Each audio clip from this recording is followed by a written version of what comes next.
يا أيها الناس اتقوا ربكم الذي خلقكم من نفس واحدة وخلق منها زوجها وبث منهما رجالا كثيرا ونساء واتقوا الله الذي تساءلون به والأرحام إن الله كان عليكم رقيبا. Wahai manusia, bertakwalah kepada Tuhanmu yang telah menciptakanmu dari diri yang satu, Adam. Di sini di dalam Quran. Dan dia menciptakan dirinya pasangannya Hawa. Dari keduanya Allah memperkembangbiakkan laki-laki dan perempuan yang banyak. Bertakwalah kepada Allah yang dengan namanya kamu saling meminta, dan peliharalah hubungan kekeluargaan. Sesungguhnya Allah selalu menjaga dan mengasihi. Ya. Dari diri yang satu dalam kurung Adam itu kita pending dulu yang dalam kurungnya. Dari diri yang satu selalu gambar itu Ali. Dari diri yang satu.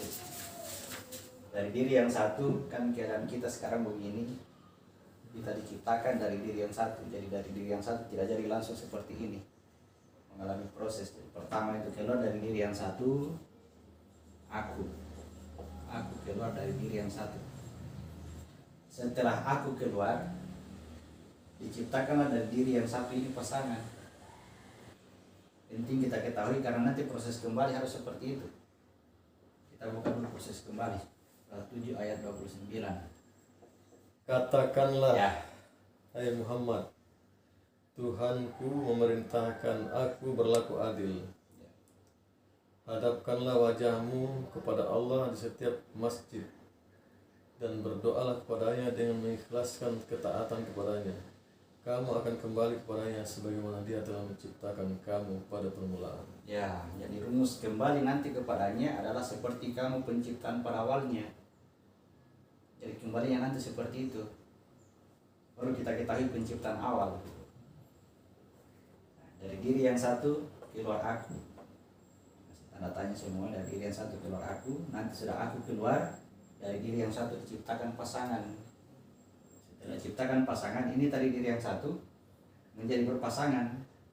Maka dari keduanya ini, dari diri yang satu dan pasangannya, diciptakan di situ bahasanya diciptakan laki-laki dan perempuan yang banyak.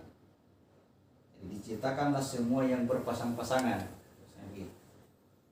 Sampai ada pasangan ibu dan bapak.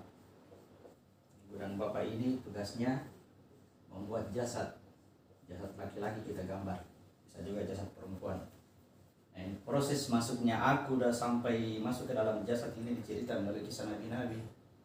Itu yang sulit, tidak dicerita seperti ini dia. Penciptaannya jasad terikat oleh ruang dan waktu, oleh materi, karena dia berada dalam hitungan alam semesta. Ini tidak terikat ruang dan waktu. Artinya tidak bisa ditanya dia kapan mulai ada, tidak bisa ditanya. Pertanyaan pertama, ini disebut diri yang satu. Yang di situ dalam kurung Adam. Diri yang satu itu artinya sesuatu yang tidak berpasangan. Surat 36 ayat 36. Maha suci Allah yang telah menciptakan semua yang berpasang-pasangan, baik dari apa yang ditumbuhkan oleh bumi dan dari diri mereka sendiri, maupun dari apa yang tidak mereka ketahui. Ya, semua ciptaan berpasang-pasangan. Maksudnya Allah menciptakan segala sesuatu itu berpasang-pasangan. Jadi kalau Allah mencipta pasti berpasangan. Disebut ini diri yang satu, artinya tidak berpasangan. Tidak ada pasangan. Kalau bukan pasangan, kalau tidak ada pasangan berarti bukan ciptaan. Ketika aku dalam kondisi bukan ciptaan, ketika ini diri yang satu dalam kondisinya bukan ciptaan, disitulah aku keluar. Jadi sebelum diciptakan dia pasangan, ini keluar dulu. Nah sekarang aku yang asal dari aku itu yang dimaksud apa itu? Nah ini keadaannya di 26 ayat 1. Dalam kondisi dia baru keluar dari diri yang satu, yang tadinya bukan ciptaan. Bukankah telah datang kepada manusia suatu waktu dari masa yang ia belum merupakan sesuatu, yang dapat disebut. Ya, pada saat itu dia tidak bisa disebut sesuatu. Tidak boleh disebut sesuatu karena dia berasal dari sesuatu yang bukan sesuatu juga, dari bukan ciptaan. Ini tidak bisa disebut. Dia bukan sesuatu. Kalau sesuatu pasti berpasangan. Dia tidak. Dia juga tunggal. Ini juga satu. Ya, satu dua ini. Tidak ada pasangan. Dan di sana juga asalnya juga satu. Berasal dari diri yang satu. Nah, yang bukan ciptaan. Ciptaan juga. Kalau dari sini dia juga bukan ciptaan. Karena kalau ciptaan pasti berpasangan. Pada saat kondisinya seperti ini, terjadilah itu alastu, perjanjian, sama-sama berdimensi, bukan ciptaan. Tetapi ingat, Allah tidak menyebutnya ini sebagai Tuhan, jangan. Salah kalau sebut Tuhan. Kalau Tuhan itu berarti yang lain apa? Ada temannya Tuhan. Salah satu keberadaannya Tuhan itu adalah qiyamuhu binafsi. Dia berdiri dengan nafsnya, dan nafsnya inilah nafsul wahidah, bukan ciptaan. Qiyamuhu binafsi, dia berdiri dengan dirinya sendiri. Nah, dari nafsul wahidah inilah keluar, dari nafsunya Allah, dari dirinya Allah keluar diriku. Nafs juga dirinya kita ini. Ya, ini aku nanti yang akan masuk ke dalam berita ceritanya ini yang akan masuk ke sini. Tapi dia belum bisa dikatakan sesuatu. Terjadilah perjanjian. Kenapa terjadi perjanjian? Karena dimensinya sama. Sama-sama tidak dapat dikatakan sesuatu. Sama-sama bukan ciptaan. Tapi jangan sebut Tuhan, saya ingatkan sekali lagi, jangan sebut Tuhan, salah kalau disebut Tuhan ini. Makanya disebut Tuhan salah, disebut ciptaan salah. Makanya tidak boleh disebut. Ya, dikatakanlah itu rahasia, ya, karena tidak bisa disebut. Kapan tersebut salah. Ya. Saya sebut dia rahasia bukan karena dia bisa disebut, tetapi karena dia tidak bisa disebut sehingga dikatakanlah dia rahasia. Terjadilah perjanjian. Surat 7 ayat 172. Ingatlah ketika Tuhan mengeluarkan dari tulang punggung anak cucu Adam keturunan mereka, dan Allah mengambil kesaksiannya terhadap diri mereka sendiri. Saya berfirman, bukankah aku ini Tuhanmu?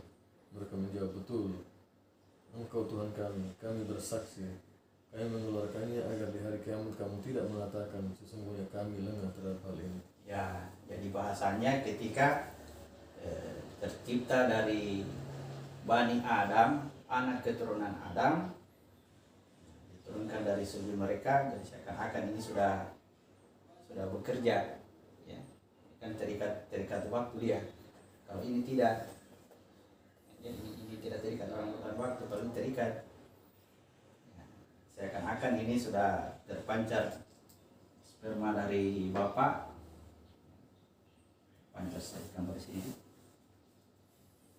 Sperma dari bapak, ya, dari ayah. Jadi dari diri yang satu keluar aku.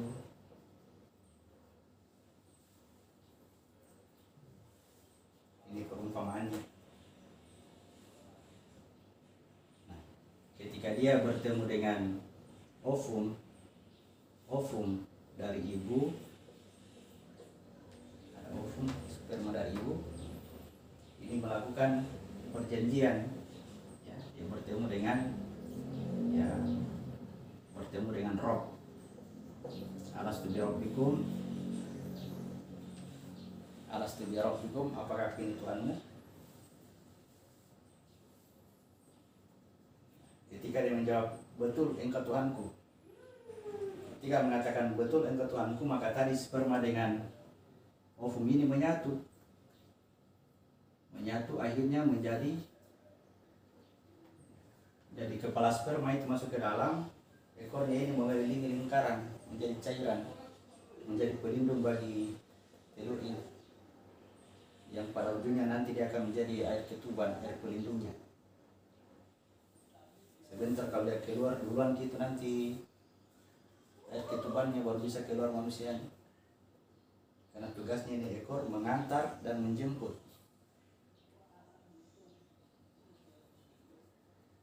Ketika ini menyatu, ini bala sahidna, akhirnya aku dihijab oleh cahaya. Aku berada di dalam cahaya menyeliputi diri. Karena mengatakan, aku adalah hamba, engkau Tuhan, aku hamba. Kalau sudah seperti ini, tidak boleh ada dua di situ. Makanya dia langsung terhijab. Nah, lalu kemudian di dalam ini tinggal di dalam rahim ibu, ya. Ini tinggalnya di surga, sama-sama itu bermakna surga. Lalu kemudian disempurnakan kejadiannya sampai dia membentuk jasad. Sempurnakan kejadiannya sampai membentuk jasad. Ini disempurnakan kejadiannya sampai membentuk jiwa. Lalu kemudian disatukan. Setelah dua-duanya sempurna kejadian, disatukan. Jadi ketika aku mengatakan bala syahidna, di sini aku terhijab.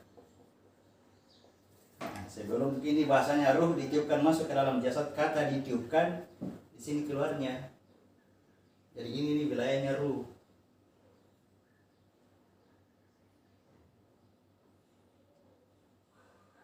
Tiupkan. Jadi ruh itu nanti pada praktiknya berkaitan dengan udara.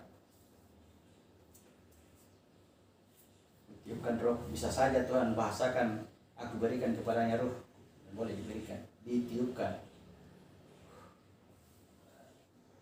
Ketika ditiupkan ruh mau masuk ke dalam jasad, ya, tidak langsung masuk, dibuat penyempurnaan jasad, baru disatukan.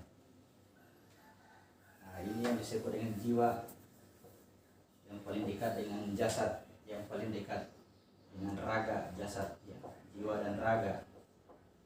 Ini ruh. Ketika orang menyebutnya jasmani dan rohani, yang dimaksud rohani itu ini, bukan ruh. Keserupaan yang melekat pada jasad ini. Jadi ketika sudah masuk ke sini, maka di dalam jasad kita ini dimensinya ada yang paling luar dimensi jasad. Di dalam jasad itu ada yang halus namanya jiwa, ya, satu alam dengan jin, sealam dengan jin. Di dalam jiwa ini ada ruh, ini satu alam dengan malaikat. Dia bisa melihat malaikat, ini bisa melihat jin. Ini hanya bisa melihat manusia biasa, sama-samanya manusia. Ini bisa melihat jin, bisa melihat malaikat. Ini syahidnya. Itulah aku saksikan syahidnya. Nah, sekarang perhatikan tadi yang saya sebut nafsun wahidah. Ya, dari diri yang satu keluar aku. Ketika aku ada, yang lain itu belum ada sama sekali. Belum ada. Tidak ada apapun, tidak ada apa-apa, tidak ada alam semesta. Nanti aku sudah keluar, baru ciptakanlah ini dari diri yang satu pasangan, terciptanya pasangan. Lalu terciptalah semua yang berpasang-pasangan, maka terciptalah seluruh alam semesta. Terciptalah seluruh jasad-jasad, ya, jasadnya ibu dan bapak kita tercipta semua, ya. Lalu tercipta itu jasad kita. Nanti sudah tercipta baru ini turun. Jadi ketika dalam kondisinya aku ini rahasia masih beralas terhadap Tuhan, aku adalah manusia pertama. Dalam kondisi aku sebagai manusia pertama inilah di dalam Al-Quran dikisahkan melalui kisahnya Nabi Adam. Kisahnya Nabi Adam dalam Al-Quran adalah kisah tentang diri. Jadi aku itu manusia pertama. Sebentar kalau aku kembali, aku harus jadi manusia terakhir. Aku manusia terakhir. Maka segala sesuatu yang Allah ciptakan ini, termasuk ibu bapakku, termasuk nanti yang diciptakan kemudian adalah anakku, istriku, cucuku, dan sebagainya di bawahku itu diperuntukkan hanya untuk aku, hanya untuk ini, supaya ini bisa mengabdi melalui apa yang Allah berikan kepadanya, yang ada di sekitarnya, mau harta materi, mau bentuk manusia, bentuk binatang, bentuk tumbuhan, hanya untuk ini, supaya dia bisa mengabdi.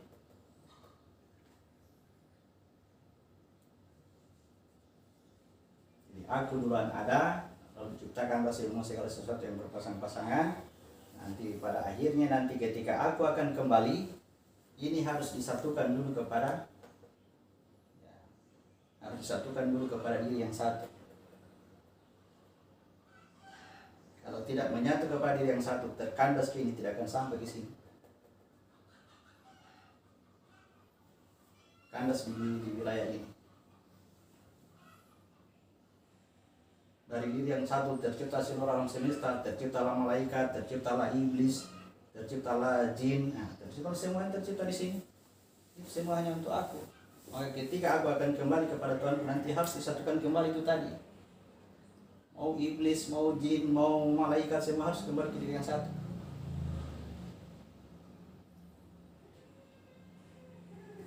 Harus ada dalam bentuk saya ridho kepada mereka, baru bisa. Kalau tidak ridho, ini akan cacat, dan ini juga tidak akan sampai ke sana, dia akan tertinggal di bawah ini. Inilah yang disebut sebagai Muhammad. Rahasianya Allah. Hanya dia yang bisa sampai. Karena apa? Karena itulah rahasianya Allah. Kepadanya, dititip kepadanya Asmaul Husna, yang tidak diajarkan kepada wilayah ini, wilayah malaikat. Hanya diajarkan kepada ini, kepada Adam dalam cerita tadi, wa'alam Adam al-asma'a kullaha summa aradahum 'alal malaikati faqala ambiuni, sebutkan kepadaku. Mereka mengatakan kami tidak bisa. Artinya pada saat Adam diajar itu tidak melalui perantaraan malaikat. Seandainya Adam diajar melalui perantaraan malaikat, pasti malaikat duluan tahu daripada Adam. Itu namanya ajaran langsung, pengetahuan langsung. Apa yang diajarkan kepada Adam itu adalah rahasianya langit dan bumi. Jadi panggilan seorang hamba untuk bisa kembali kepada Tuhannya adalah harus nafsul mutmainnah, jiwanya harus tenang. Ya ayat Tuhan nafsul mutmainnah, wahai jiwa mutmainnah, irji' ila rabbik, kembali kepada Rabbmu. Titik ini titik rahasia kita dengan ridho. Kamu harus ridho dulu. Nanti sudah kamu ridho, baru Allah ridho juga. Radiyatan mardiyah. Jadi ridhonya kita itu adalah kita meridhoi semua ini. Tidak ada di antara makhluk Allah ini yang kita tidak suka. Tidak boleh ada kebencian di antara apa yang Allah ciptakan. Tidak boleh ada kejengkelan, tidak boleh ada, ya kan bahasanya itu Nabi bilang itu iblis laknatullah. Ya hati-hati pelan-pelan jangan terlalu keras-keras, itu laknatullah. Yang disebut dengan laknatullah itu adalah ditempatkan dia pada posisi paling rendah. Supaya apa? Supaya aku yang ada di atas ini bisa turun ke dunia. Kita juga akan ditempatkan pada tempat yang serendah-rendahnya. Itu surah At-Tin. Kenapa bisa berada di tempat serendah-rendahnya? Karena kerja iblis. Untuk apa kita ditempatkan ke tempat serendah-rendahnya? Itu untuk menjadi khalifah. Itu tugas mulia lagi. Di mana tugas khalifah itu tidak mampu dikerjakan oleh malaikat.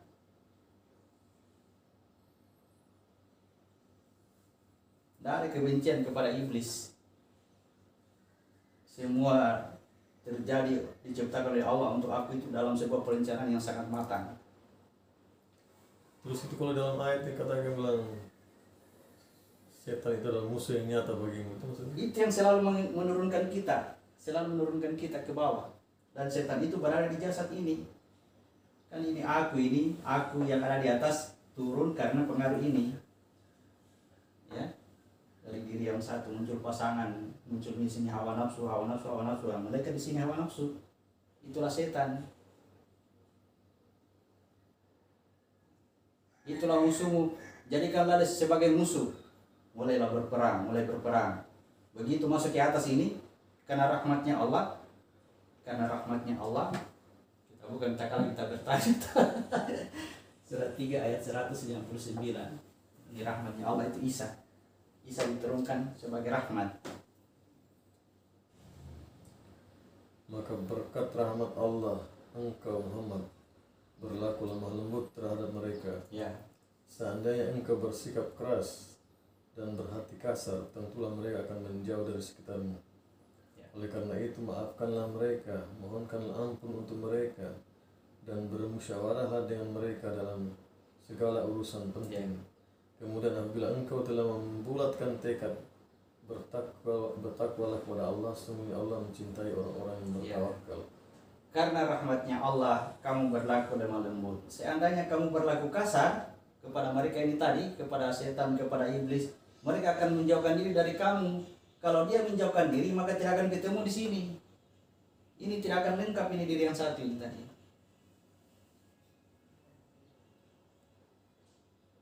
Kalau dia tidak bisa naik ke atas ini, ya maka kita akan tertinggal juga di bawah ini. Kalau bukan di sini Yahudi atau di sini Nasrani, tertahan di sini. Jadi wilayah tadi setan dijadikan musuh adalah di wilayah jiwa. Di sini wilayah peperangan ini. Kepada jiwa ini diilhamkan kepadanya. Ya. Bisikan fasik itu asalnya dari sini, dari hawa nafsu, dari jasad. Bisikan takwa itu dari sini. Jadi ruh yang akan menjadi penolong terhadap bisikannya ini, bisikannya fasik. Jadi jangan diikuti ini karena ya itu dibilang musuhi dia. Ini akan, tapi tidak akan mampu, nanti kita akan melawan ini sampai datang penolong.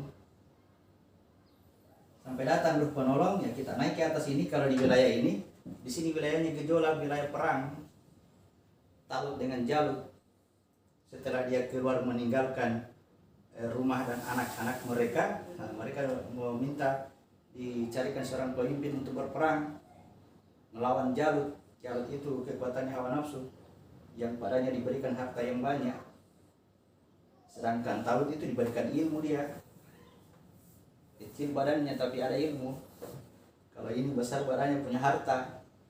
Berperang di sini, nanti dia melewati sungai. Ya, isyaratnya yang tentara Talut yang mau meminum air dengan banyak ini bukan golonganku. Air apa diminum di situ? Air tawar. Nah, kalau minum air langsung kenyang, tidak apa ini langsung hilang hausnya. Kalau umatnya yang mengikuti Talut, ya seteguk saja, batu loncatan saja, kasih naik saja ini.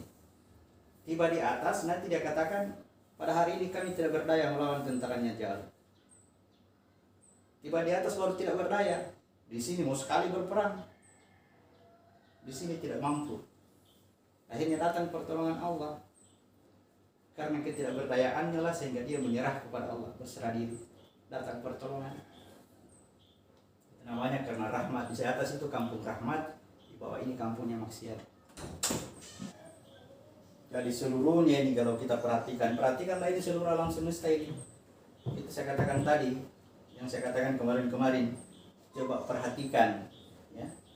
Perhatikan siapa di antara mereka yang nyata yang paling kita benci. Lihat memang paling kita benci, dan perhatikan dia sampai muncul dalam diri kita itu rasa kasih sayang kepadanya. Sampai kita ridho. Perhatikan masalah apa yang paling menjengkelkan dalam hati kita.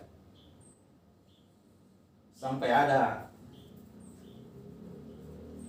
solusinya datang, bukan solusi tentang masalah itu, tapi tentang ya, kenikmatan terhadap masalah yang datang. Dari mana masalah itu? Semua dari Allah. Allah yang menguji kita. Sampai muncul tadi kita ridho. Bagaimana rasanya itu kita ridho kepada Allah ini? Kata Nabi, ridho Allah itu fi ridhal walidain. Di sini, tergantung di sini. Ridho orang tua itu bukan yang ini, di sini jasad kita. Kalau di sini kita rasakan anuku semua, sahabatku semua, itu ridho Allah itu kita. Tapi kalau di sini bilang kurang ajar dia, wah belum itu ditolak. Tidak ada itu ditolak di situ. Paham gini? Bukan itu orang tua yang ini yang maksud, bukan. Di sini. Kalau ada kejengkelan, ada kebencian, ada keirian dan sebagainya, tidak bisa. Tidak bisa gitu. Jadi berbagai kondisi, berbagai keadaan, lihat kalau lihat ada sesuatu yang kurang bagus, ingat kira Allah. Ridho tidak. Kalau tidak ridho itu kelor kita melan, gelor. Itu makan. Itu yang susah itu. Itu. Jadi tidak bisa terpanggil sebagai nafsul mutmainnah yang apa itu tadi? Ayat Tuhan nafsul mutmainnah irji ila rabbiki radiyatan mardiyah. Harus ridha dan diridhoi, dan itu serentak tanpa jarak antara ridho dan diridhoi. Kapan kita ridho, pasti Allah ridho saat itu juga, dan ridhonya Allah tergantung ini apa yang kita rasakan di sini. Kalau melihat semua keadaan ini, mau gerhana, mau meletus itu apa, ini tenang ridho dengan apa yang Allah berikan. Mau ditindis apa kita ini, kamu apa, ridha dengan Allah. Berat gitu. Tidak gampang. Nah inilah, untuk bisa mencapai kembali ini harus disatukan semua. Kalau sudah disatukan semua, tidak ada lagi yang lain selain dia, itulah syarat kita perbaiki. Saksikanlah, tidak ada yang lain. Sebenarnya begitu gitu bahasanya. Hanya kita bahasa Arabkan asyhadu an la ilaha illallah. Kalau masih ada yang lain berarti belum. Karena seakan-akan ada Tuhan yang lain yang bikin ini. Ya. Ada Tuhan yang lain yang bikin keadaan begini. Enggak. Kenapa mesti ada iblis? Kenapa mesti ada setan? Kenapa mesti ada jin? Begitu dia.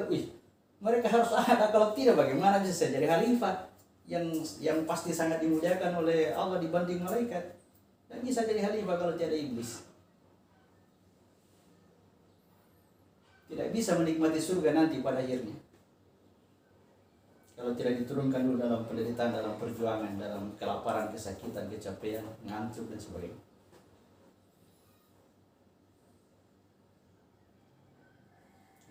Ini tauhidnya dulu ini, supaya syarat kita benar ini. Ini kan nanti ini akan berproses sesuai dengan baca kitab, mendirikan sholat. Tidak langsung begitu kita pahami langsung pahami, tidak. Begitu masuk di wilayah kenyataan, wah bekerja ini sangat berat sekali nih kalau tidak dibantu dengan mendirikan sholat. Karena baca kitabmu, mendirikan sholat, baca kitab, mendirikan sholat, itu tauhidnya ini. Begitu hubungan manusia, dirikan sholat, tunaikan zakat. Sholat dulu baru zakat, sholat dulu zakat. Kalau zakat dulu baru sholat, kita terlambat itu sholat tak.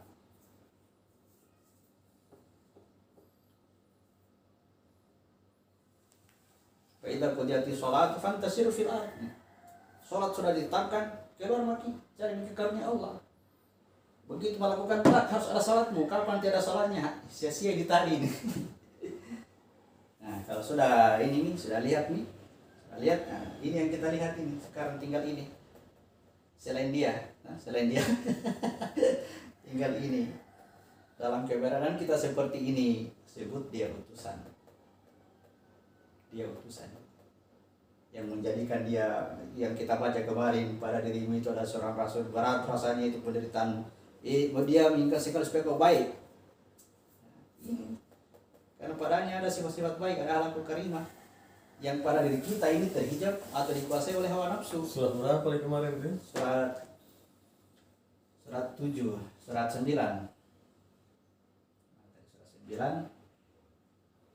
ayat 128.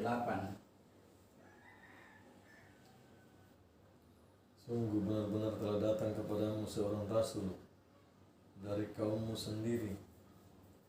Berat terasa olehnya penderitaan yang kamu alami, sangat menginginkan keimanan dan keselamatan bagimu, dan bersikap penyantun dan penyayang terhadap orang-orang mukmin. Kalau yang dimaksud itu Muhammad bin Abdullah, berarti tidak datang sama kita. Muhammad bin Abdullah itu contohnya. Nah, Begitu maksudnya- nanti perilakunya. Maksudnya kalau Iya. masuk ayat ini Muhammad bin Abdullah, berarti kita ini tidak datang ini.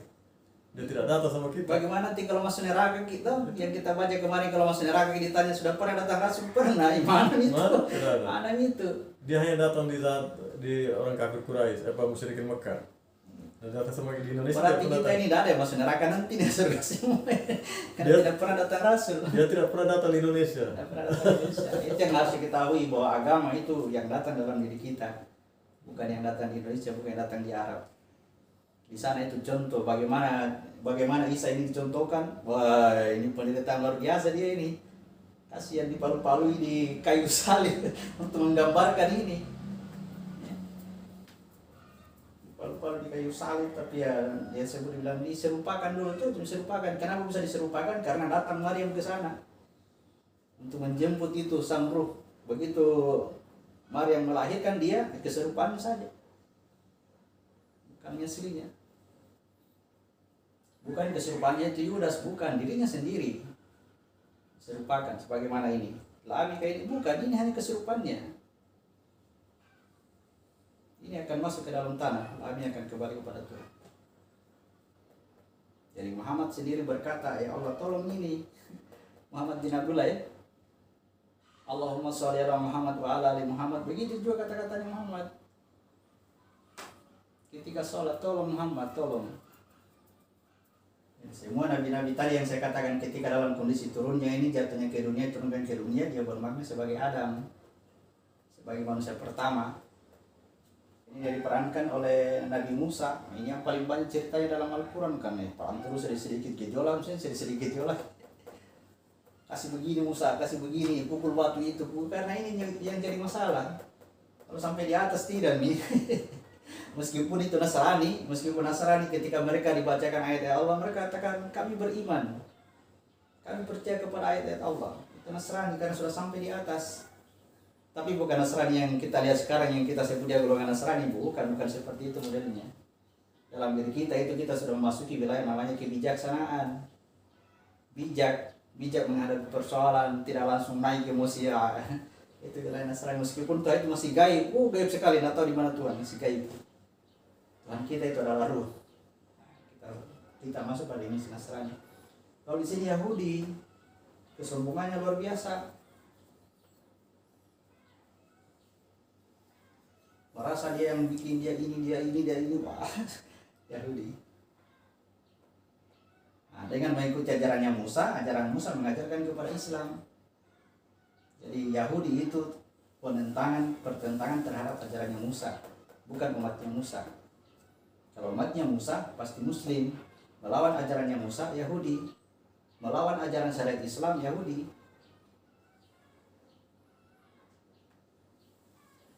Kalau di sini Ibrahim yang mengajarkan tauhid, bagaimana caranya supaya tidak mempertuhankan yang salah satu dari yang tiga ini, dan yang lebih penting adalah tidak mempertuhankan apa yang ada pada jasad. Ya, dengan tekniknya menghancurkan patung. Ketika melihat bintang dia katakan inilah Tuhan, sebetulnya sudah betul, tapi masih ada lagi di dalamnya. Katakan kalau Tuhannya tenggelam, masuk lagi ke bulan, dia lihat lagi bulan, wah ini Tuhan ini lebih besar ini. Ketika tuh bulannya tenggelam, wah kalau bukan petunjuk dari Allah ini ya sesat saya ini. Kalau bukan petunjuk dari Allah, nah, ini bulan dulu dipertuhankan oleh manusia sampai datang Muhammad membelah bulan menjadi dua. Kalau dia sudah membelah menjadi dua berarti dia berpasangan. Kalau dia berpasangan maka dia termasuk ciptaan, tidak bisa lagi dipertuhankan. Apakah Muhammad mempertuhankan matahari? Tidak. Apakah Ibrahim mempertuhankan matahari? Pada saat dia melihat matahari katakan ini Tuhan. Sampai matahari itu juga habis juga. Tenggelamnya matahari adalah kembali ke diri yang satu tadi. Ketika ini kembali ke diri yang satu, aku itu tidak ada. Bagaimana kondisinya ketika aku itu tidak ada? Seperti kalau kita tidur, aku tidak ada, bangun lagi lah, ada pada begini. Kalau tidak ada apa. tidur sama dengan mati. Bismika Allahumma ahyana wa bismika amut, dengan namamu ya Allah kami hidup dan dengan namamu kami mati. Begitu terbangun dari tidur, alhamdulillahilladzi ahyana ba'da ma amatana. Segala puji bagi Allah yang telah menghidupkan aku setelah aku mati. Berarti tadi itu tidur kematian. Wa ilaihi nusyur. Ketika aku mati ini aku tetap cuma ada di sini dalam keadaan tidak ada. Bagaimana bahasanya itu? Dia tetap ada di sini, tapi dia merasa tidak ada.